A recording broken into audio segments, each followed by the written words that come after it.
Hello, my name is Hema Sampath. I'm a practicing counseling psychologist. What is the expert insight on the divorce and separation cases right now in our country? So, basically, in our country, than the rest of the nations of the world, the major reason or the cause for the divorce or separation, the topmost reason is still the in laws. People will be really surprised and might even not accept on this psychological aspect or the data analysis of the psychologist. That is the topmost reason across our nation for most of the divorces and separation or the fights or the arguments between any two couple in our country. So the next topmost reason for divorce and separation could be the finances between the two couple. In the new generation, as both the couple are working, the understanding and handling of the finances between them is the next cause or the reason for their divorce or the separation. Many a times they don't come into an acceptance to have a common account or an understanding in dividing their expenses of their family and so on and so forth. This is another major reason why couples are finding it difficult to address, and that leads to divorce or separation. The third reason could be abuse. The abuses could be mental or physical, or it could be both in few of the marriages.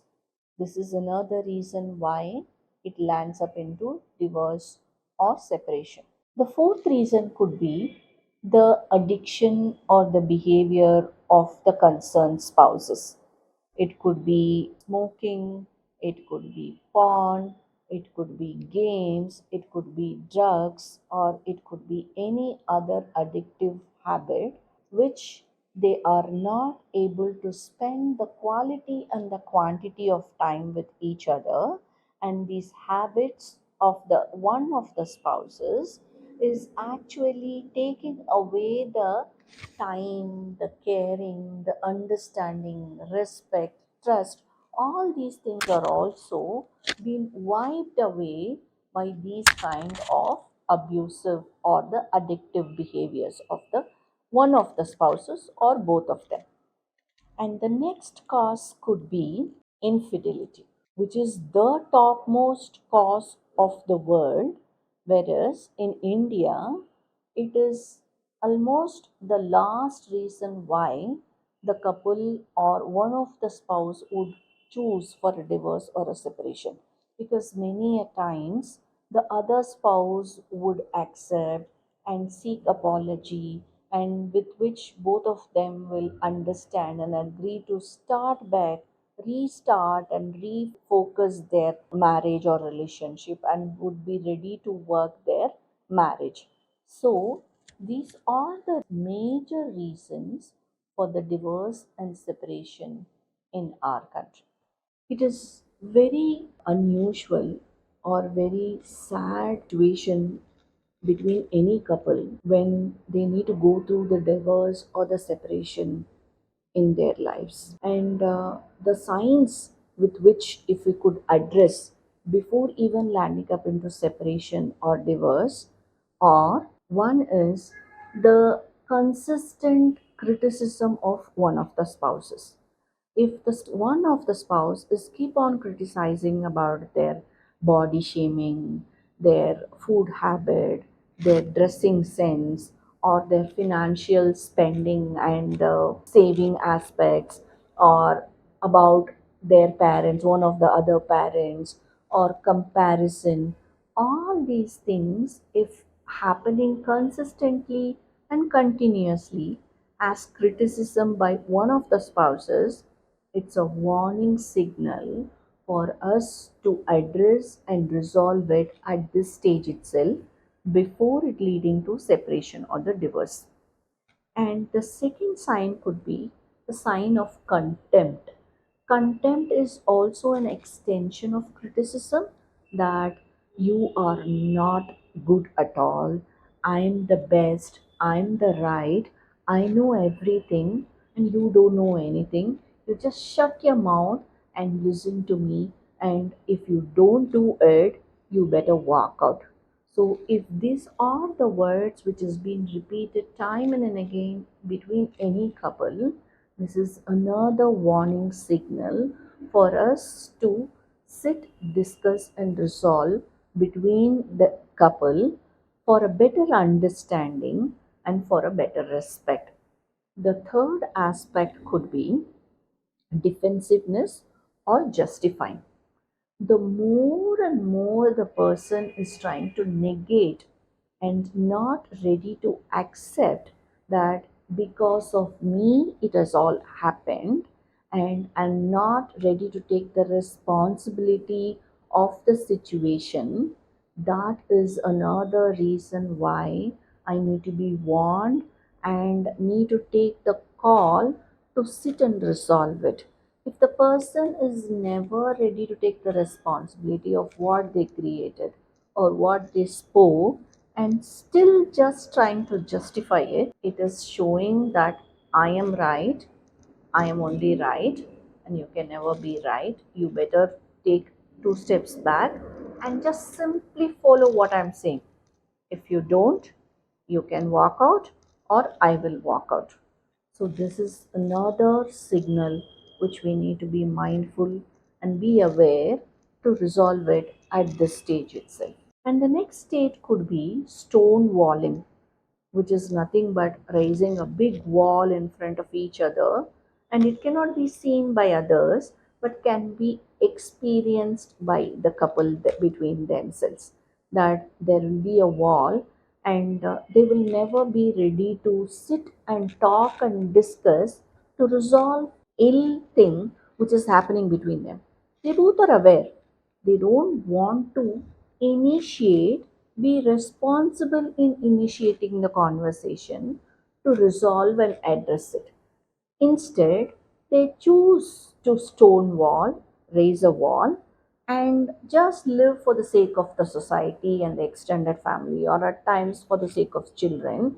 And they will be living under the same roof for the rest of their lives and bickering and ranting and not being happy by themselves and not allowing the other person also to be happy.